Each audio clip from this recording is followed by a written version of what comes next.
All right, GMGM, welcome to another Touchgrass podcast episode. Today we have Sushant and Katya. So backstory on this episode, I was just talking to these guys about EthCC, and I was like, instead of just doing it on an internal call, we can just record it, and it will be like a, podcast episode for me, for engagement. Welcome on the show, guys. Good to be here. Thanks for having us. All Yeah, right. like this. All right, talk to me about EthCC. Let's talk about location first. Like, I know you guys were bearish first, and then you guys went there, and then you came back like super happy. Katya has a 10. Sushant already had it. How was it? It was super cool. I'm happy to start. It was super neat. I think everybody was a little bit traumatized from EthCC last year. I think everybody saw on Twitter how many people were getting robbed. Brussels was a choice location, but it was really hard to get around. Like, there were so many events that were distributed across the city. It was really tough to hit many things in one night. So I feel like it wasn't as easy to connect with people on the ground. What I loved about Cannes this year is that nothing was more than like a 10-minute walk away. So it's literally all the beach clubs were full of different crypto events. So if you wanted to meet somebody at like the Circle event, you could walk on over and then meet with somebody at a different event right after. And you wouldn't have like wasted the whole day sitting in an Uber. So that was nice. And I also think that crypto people love nice things. So I really don't think anybody was complaining about staying in a beautiful place on the French Riviera, really nice dinners, really nice drinks. Like, it was, I think everybody walked away feeling a little bit rich. Yeah, I Curious. don't know how many. I was gonna say I don't know how many times I heard someone say like, "Oh, I only booked to stay here till Friday, but I should have extended," and now they can't because the flights are all booked, so they're like they have to leave. I've heard that so many different times, and I mean ETC they extended it to the next 2 years. It's going to be in Cannes. So I think everyone who had a lot of bit of FOMO this year, they're definitely like Cannes gonna be full next year and probably the year after as well. Yeah. You guys think it's a good decision extending it for another 2 years? Totally. I mean, Yeah. one thing to keep in mind though is like the French love to go on strike. Like, it's their hobby. So I'm just like worried about. We had a lot of like flight cancellations out of Cannes this year. I hope we won't have any issues next year, but it's like tough to predict. Yeah. Well, if you need an excuse to stay in the Riviera, I mean, that also worked out for a few people. It's true. Cool.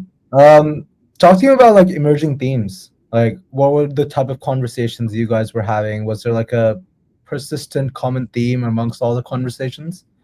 Give us some on the ground alpha. Yeah, I mean, I can take this one, but Katja, I'm sure will echo a lot of what I say. It's definitely like stablecoin season. It's definitely RWA season. It's definitely tokenization season.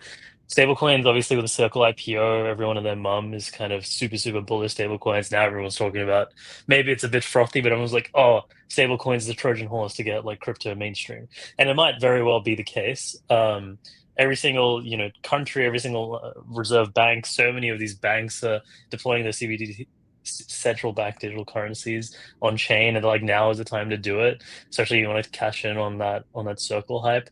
But yeah, everyone is so I don't know how many different RWA focused chains are going live, how many, oh, we have a deal with this 10 fig management fund and they want to tokenize XYZ, so it's like everyone is doing it. And there is, I think, Katja, you can also, I'm sure you have some insights here. There is kind of like separate, there's brand new chains that are like partnering with like local, let's say regional kind of places. Obviously, there's Hashkey is a good example, Pharos, Ant Group, etc. But then there's also these funds that are like, we want Solana, we want Ethereum first and foremost. So it's not just going, but I think maybe a couple, or like 2 or 1 cycle ago, everything was focused on Ethereum and everything else was an afterthought. But now a lot of these RWAs and tokenized funds, they're just going to either their own chain or very specific niche chains like Solana, as well as brand new ones. Yeah, totally. I mean, I'll echo that sentiment. I also don't think like any bank saying that they want to issue a stablecoin is news anymore. Like, it's duh. Like, obviously you want to issue a stablecoin. The question is whether you're going to want to issue it yourself or whether you're going to work with like an existing issuance partner to do so. And I think that's kind of the big overarching theme that I've seen is we're starting to see a little bit more consolidation on the stablecoin front. Um, And that's really, really exciting to see. It also feels like broadly the space is a lot more mature. I mean, don't get me wrong, the meme coin mania was good for me, bad for my productivity. But I think broadly there was a lot of hesitation, especially like raised towards Solana, about how this is really negatively impacting the view of the space and how people are really hesitant about, having this be how people interact with crypto for the first time. I think I personally, maybe it was just a skill issue and I wasn't in the rooms where that was being discussed, but it wasn't really like a common theme or anything I really heard at all being discussed at any of the events.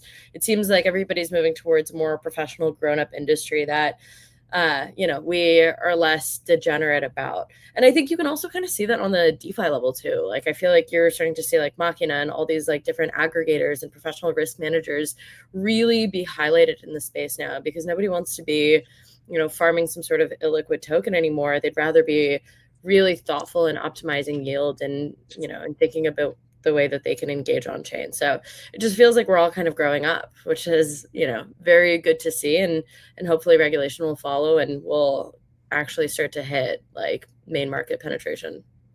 Yeah, that makes a lot of sense. And on the stablecoin front, do you think, like, Katya, as you said, like, are you going to issue your own, or are you going to piggyback off other infrastructure? What's like the common theme? Like, what are the things that you're hearing? Are banks actually interested in launching their own one, or they're finding different ways? What's like an emerging theme there? Yeah, it seems like everybody wants to work with a partner to hold their hand to do it on chain for the very first time. But my read on this, and obviously again this is a biased take, but it seems like everybody wants to eventually move to their own native issuance, to owning the entire stack, and that's really exciting to see. So that's kind of the way I think banks are looking to come on chain. Like it makes sense for them to want to verticalize there. And is the main theme out of stablecoins like, hey, we're going to use this as a payments use case, or are these issuers also thinking about DeFi? It's a mix. The regulatory piece is really like the trickiest part right now, especially in the US. We're kind of waiting on Genius to go through, not go through. I don't know. It's a big hesitation there on whether you can issue permissionless assets, and then hope that these non-yield bearing stablecoins can really start to grow and like be widely adopted, or whether you should go this like KYC permission route and have a yield bearing stable and try to grow through DeFi through like the hoops that have been set through permissionless DeFi, or permission DeFi rather, which I think is even a contradictory statement to call permission DeFi that Yeah. is. But I think right now people want to lean towards more payments use cases. We also want to see a lot of these banks that are thinking about coming on chain also want to use stablecoins for their own native systems, right? They don't really give a shit if it's getting distributed in DeFi. That's not what's most valuable to them.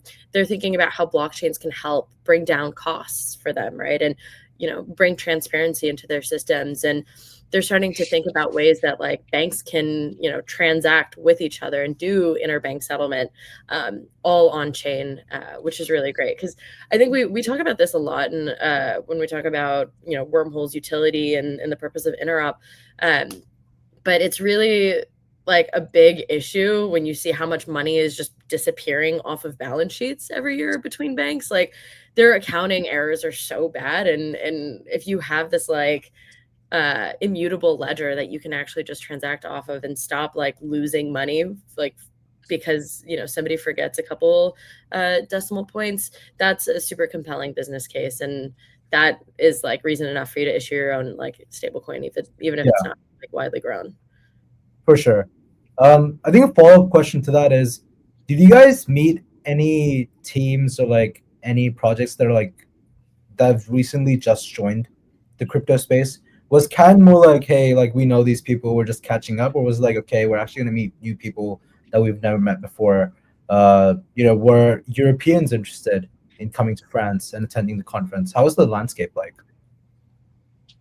Yeah, no, yeah, for sure. I mean, it was definitely a bit of both. I wouldn't go to the extent of, if you go to somewhere like Hong Kong, it's like everyone is brand new to crypto, right? They don't understand like really fundamental parts of like DeFi and crypto, but they're wanting to learn, obviously, because there's a lot of opportunity there. And then if you go to someone like the US, it's like crypto is extremely mature. Lots of people understand it. Lots of people use it on a daily basis. I think Europe's actually in that middle ground because there is quite a lot of maturity. Obviously, if you want to do anything tokenized outside of the most recent like presidential term in the US as far as regulatory compliance is concerned, everyone incorporates in Switzerland simply because there is a like really straightforward and like out in the open, this is what the regulatory landscape looks like for tokenized assets. And so every single tokenization fund as well as just company within the space, they're all incorporated in Switzerland for that reason. So if you go to someone like Zurich, there's a ton of crypto people that have been in the space for years and years, and there's a lot of like people who are on the institutional side and the TradFi who are coming in who have also been in the space for a long time.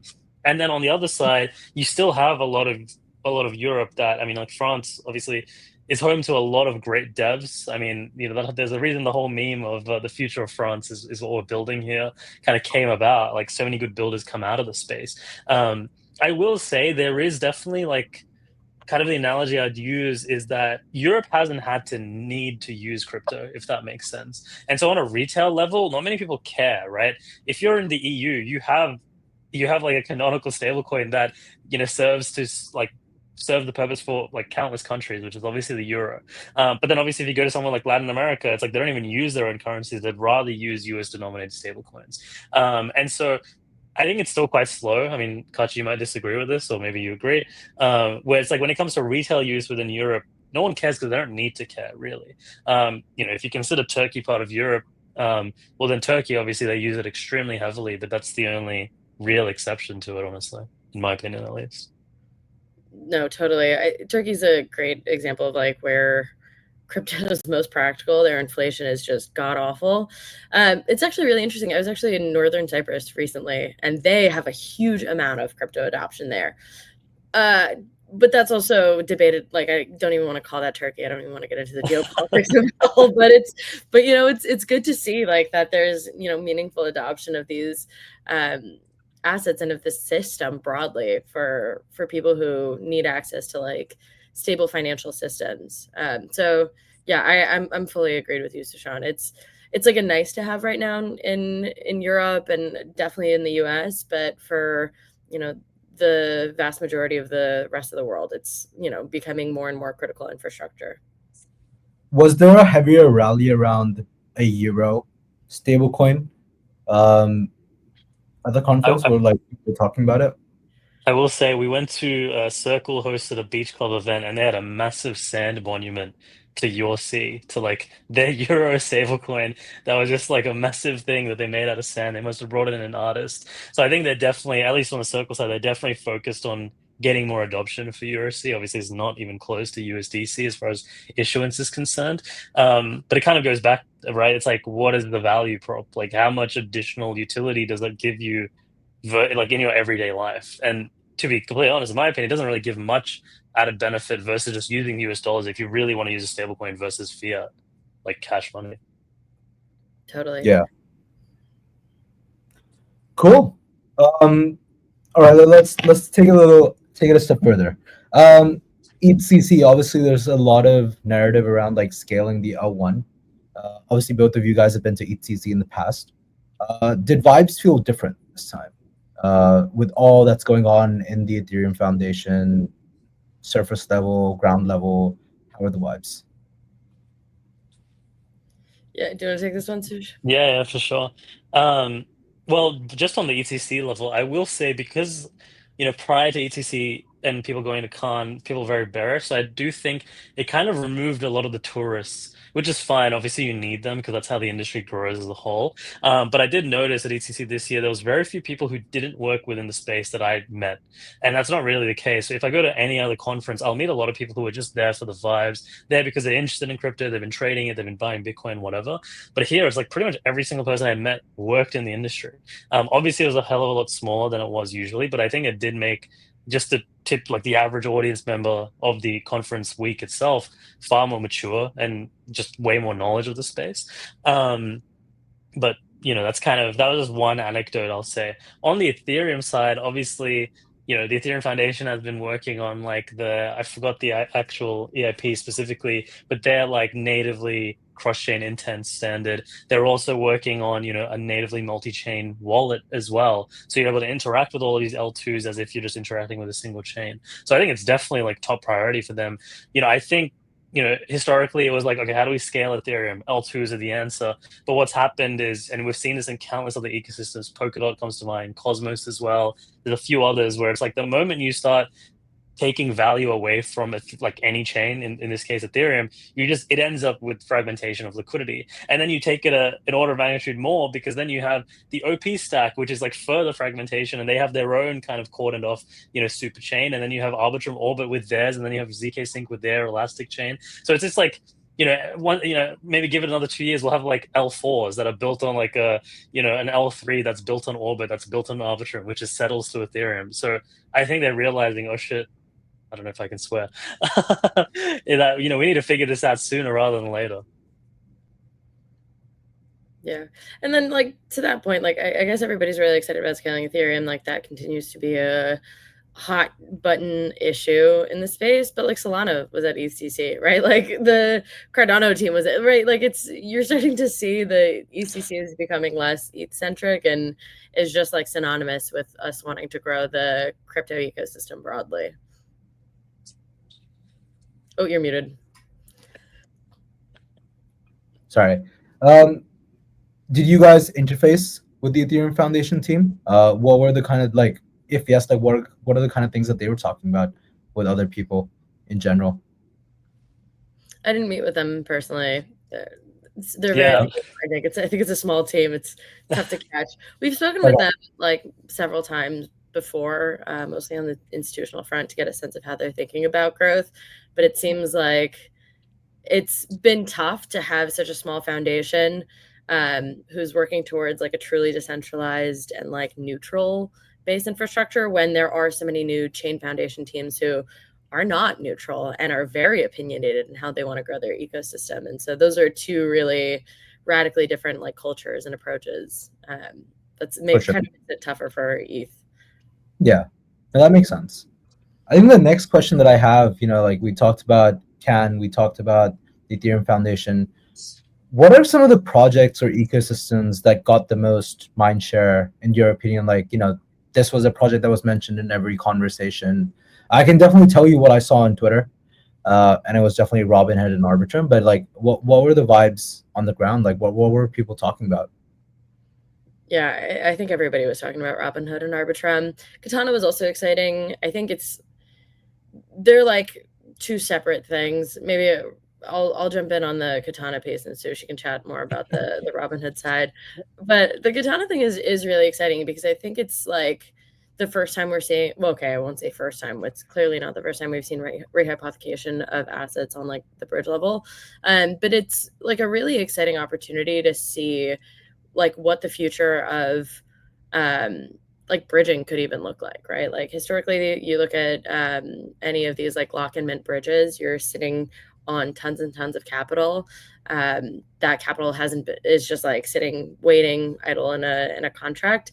The opportunity for users to make the decision to take on a different risk profile and start earning yield on that underlying asset is really compelling, right? And so it starts to change the mechanics of like L2 operations, of like what being a blockchain means from a rev gen perspective.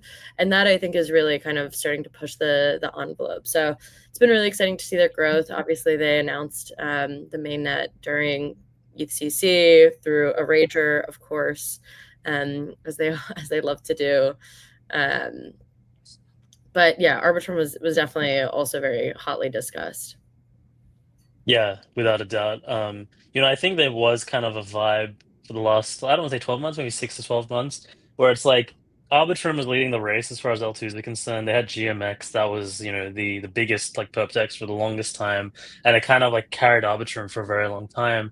Then OP, Optimism came back, with the OP stack, and then they obviously had Base. And so that became a huge thing where, okay, now you have Base, you have Mode, you have all of you've got Kraken's Inc., etc. And now the OP stack has kind of definitely got a lot of momentum and it's kind of taken over like the L2 narrative. But Arbitrum, they didn't get to where they were by accident, and so those guys have been grinding. Obviously, Robinhood is like a huge win for them, and then also Converge, right, which is Securitize's own L2 chain, specifically for like permissioned apps and just TradFi specific applications. So yeah, I wouldn't count Arbitrum out that much. But then on top of that, Arbitrum is also kind of looking into the Solana side of things. There's a protocol called Raiku, which does network extension in Solana, which obviously allows you to do like TEs on Solana and like have permission environments and that sort of thing. But they've partnered with Arbitrum such that you can be able to deploy a natively EVM dApp on Solana in one of these network extensions. And Raiku is the only one that can do that, and I think Arbitrum is going to be making a lot of just steps in towards, obviously they're building out the Orbit stack, but then also kind of, hey, if we want to take a Morpho or a Pendle or an rAAVE to Solana, instead of them having to rebuild the protocol from scratch in Rust in the SVM, you can just deploy it natively and you can interface directly with Solana itself. Which I think is very, very exciting that a lot of people aren't talking about just yet. But I mean, Arbitrum Orbit has seen the vision, well ahead of time and really locked that in, which I think is super exciting. And then the one last thing I'd mention as far as narratives are concerned is Hyperliquid. Ironically, there was literally one Hyperliquid event and it was invite only. And it was just like angels and like whales within the space. There weren't any other Hyperliquid events from my understanding. But, that's something that always came up. It's like, Hyperliquid's perp volume is, eating into Binance little by little. And very, very soon, they're going to overcome it. Obviously, you've got Bybit who are building their own kind of competitor and other players in the space that have realized, okay, perps on chain, it sounds very like, oh yeah, you can trade with leverage, cool. But it's like so much of that volume takes place on centralized exchanges. And if you can do it on chain, and on top of that, you can compose on top of it, right? Athena is a great example where they were able to turn this basis trade, the delta neutral strategy and turn it into a stablecoin, and they got to $7 billion in issuance because they were able to get distribution on the stablecoin layer. They only did that because they had, closed off in relationships with the Bybits, with the Binances, the Krakens, etc., to actually capture that funding. But with Hyperliquid, you can just do that permissionlessly on chain. And that's just one example, right? Just imagine all the other things you can compose on a completely decentralized, permissionless perp DEX that does billions of dollars in volume every single day. So I think we're only just getting started on that front, and lots and lots of people are definitely realizing the potential there. So you'd say like L2 Mindshare is creeping back, especially like at least in EthCC? Yeah, definitely. I think so. Yeah, I don't think it ever left, to be honest. Like, it feels like, no, L1s are hard. It's your own, you're also starting like from scratch, right? Like, obviously we were, contribute to the Wormhole ecosystem. We care a lot about interop, but like, it's so much harder to launch your own layer one and not even have that like native canonical bridge infrastructure to even lean on. Right now you're starting from total scratch. You have no like ecosystem that you can tap into and be like, hey, I'm here, I'm part of the Ethereum ecosystem, or I'm part of the Cosmos ecosystem, and have this like community base that you can tap into starting from scratch. That's an admirable goal for anybody who wants to go down that route, but it's a super costly, like capital intensive path forward, that's just maybe not worth the squeeze. L3s, maybe, we'll see that day. But I think that was kind of a moment in time that came and went. Yeah, that makes sense. I was also reading on Twitter a lot about the Stripe chain. Is that something you talked about with other people, or is that something that came up in conversations? I think that news came out like during EthCC, so I don't think it really permeated like throughout everyone that was at EthCC. Obviously, within our circle, we talked about it, but it never came up in any conversations. But I'm assuming, now it's going to be kind of everywhere very soon. Yeah. Talk to me about the parties. Did you guys go to rAAVE? I unfortunately were people like super dressed up at Cannes? Like, were there no crypto bros in like shorts this time? Like everyone just there were. I'm sorry to say. So people, I think, were on average better dressed than normal. I did see a lot of like t-shirts and crypto t-shirts, which I think, considering there were so many warnings about like getting robbed on Twitter before, like crazy move to like have your Twitter handle and stuff on it, because then I can well, I'm not saying I would do anything, but like it's just a lot of like public information to be disclosing just walking down the street. So I think on a whole, we're starting to like grow up and people were dressed better. The parties were really fun. I unfortunately didn't make it to rAAVE this year. Jet lag got the better of me, but like the all white party was such a sick move.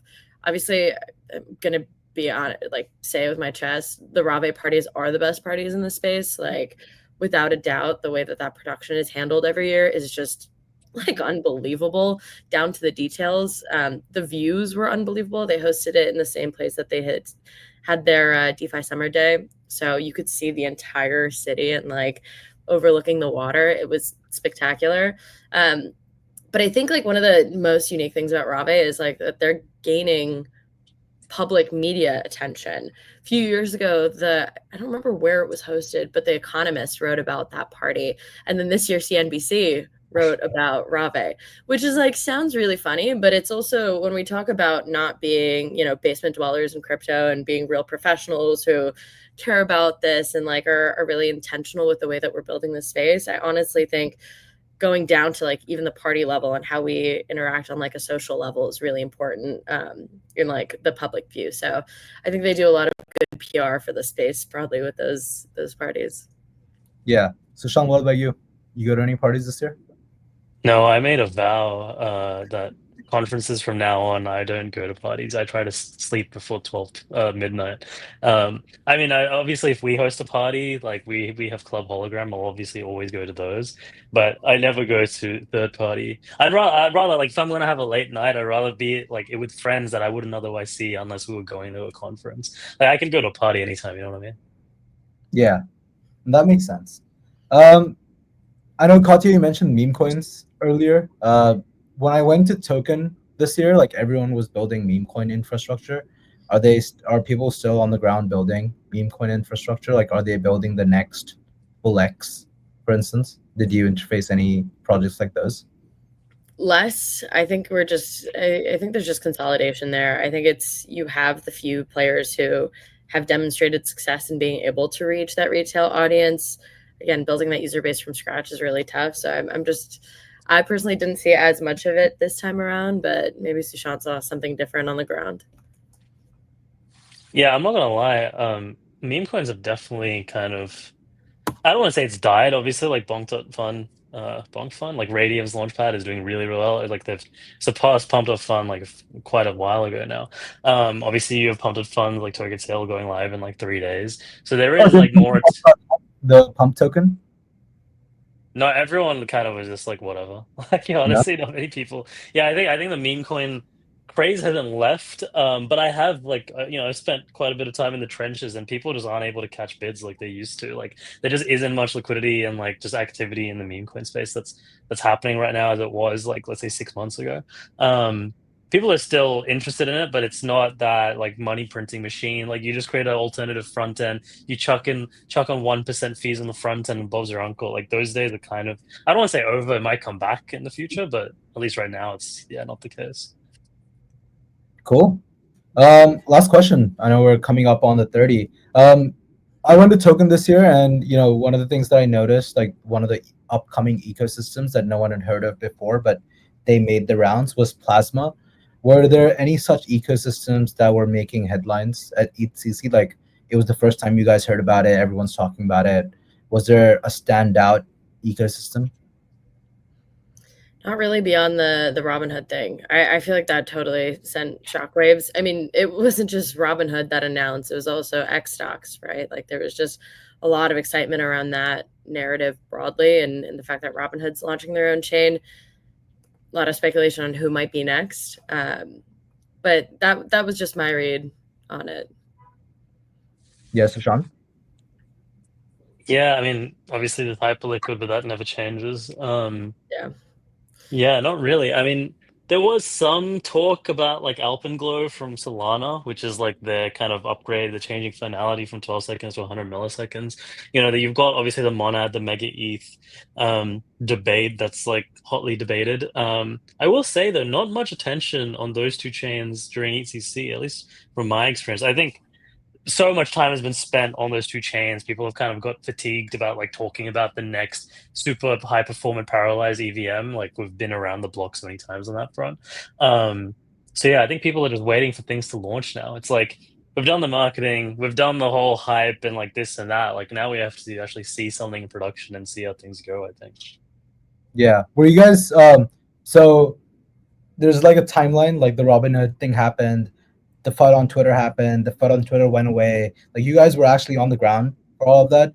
Did you see conversation sentiment change during the week, or were like people always just bullish? Like, hey, this Robinhood thing is gonna be awesome. I think there's excitement. Like whenever a big name wants to play ball on chain in a meaningful way and not just do a POC, that's always, headline news. I think people came out with a ton of excitement around it. I think now there's maybe a little bit more consolidation and like a little bit less enthusiasm because the reg environment is still so unclear. I think we're just waiting to see how all that will play out. There's still excitement. It's just a little bit more tempered on, how we can get towards that final like end state of, stocks being issued and then traded on chain versus just having representations of them on the blockchain. Cool. Sushant, was there any conversations around like CLOB wars and like the different CLOBs on different ecosystems? I mean, there is that meme of like Paradigm is just investing in anything that has a white paper that says CLOB in it, which is fair enough. Like fundamentally, one of these is going to win, and it kind of goes back to my point of like everyone's seeing how successful Hyperliquid is, and if you're even able to replicate a fraction of the success, you've got $1 billion protocol on your hands. So I think.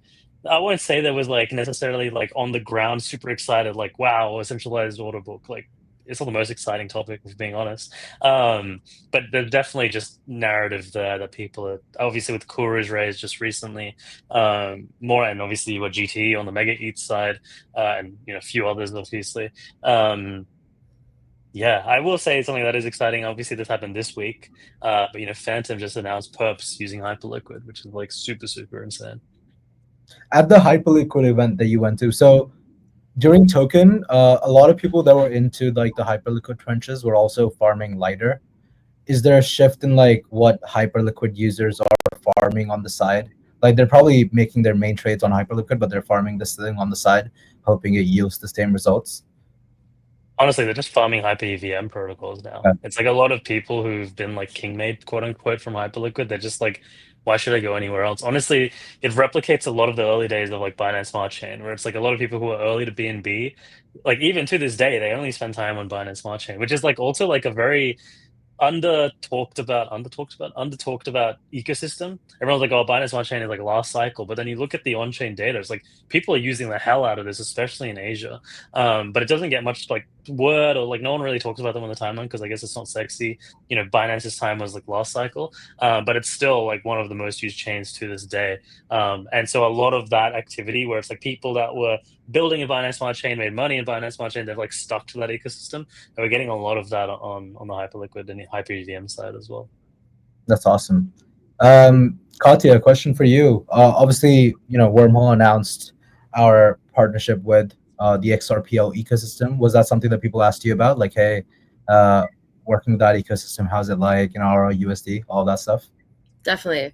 So we announced our support for XRPL, but also for the XRP EVM chain that just recently launched. So there's a lot of excitement. It's clear that the Ripple ecosystem is investing a lot into the growth of XRPL.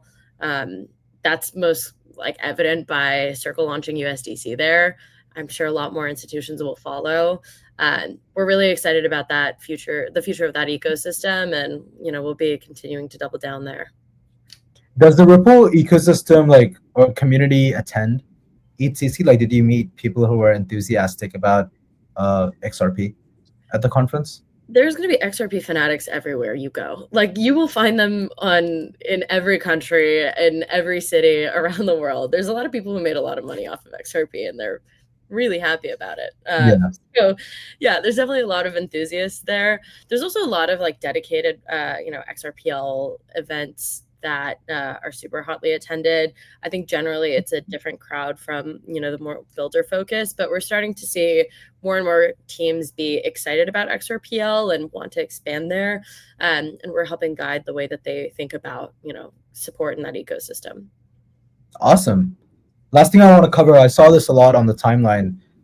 Did you hear any chatter about like M&A deals on the ground? Like, we saw Portal and Monad, that acquisition today. Are bigger players in the space actively looking to do acquisitions? Is that like a topic of conversation in your circles on the ground? Any thoughts there? Yeah, absolutely. We even saw Thesis purchase Lolly, and then there was some other major one that made headlines like last week or 2 weeks ago. It's definitely now the era. I feel like the theme of the conversation for me has been consolidation. Nobody wants to have to build new products from scratch. If you can join forces and start to verticalize your product offering, that becomes super, super compelling, right? So we're starting to see that, I think, a little bit in DeFi. We're definitely seeing that on the more infra side.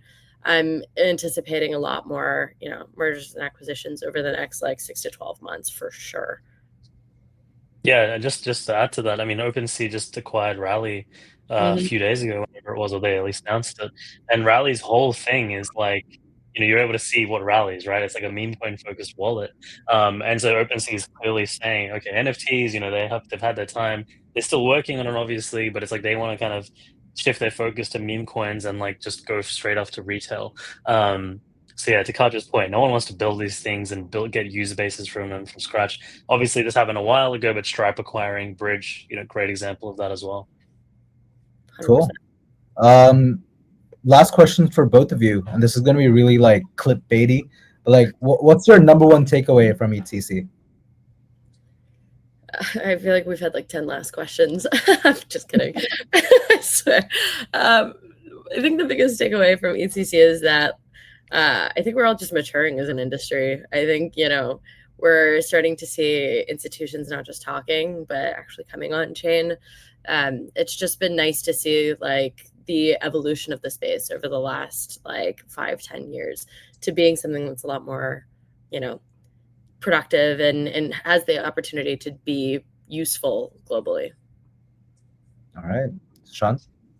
Yeah, I honestly echo the same. And I think that's probably the biggest theme, at the top of this conversation. It's like everyone's focused on tokenization of RWAs, on stablecoins, and it's very much, obviously, you've already had these TradFi players kind of get into crypto, and a lot of them, obviously, well, most of them, if not all of them, use Wormhole.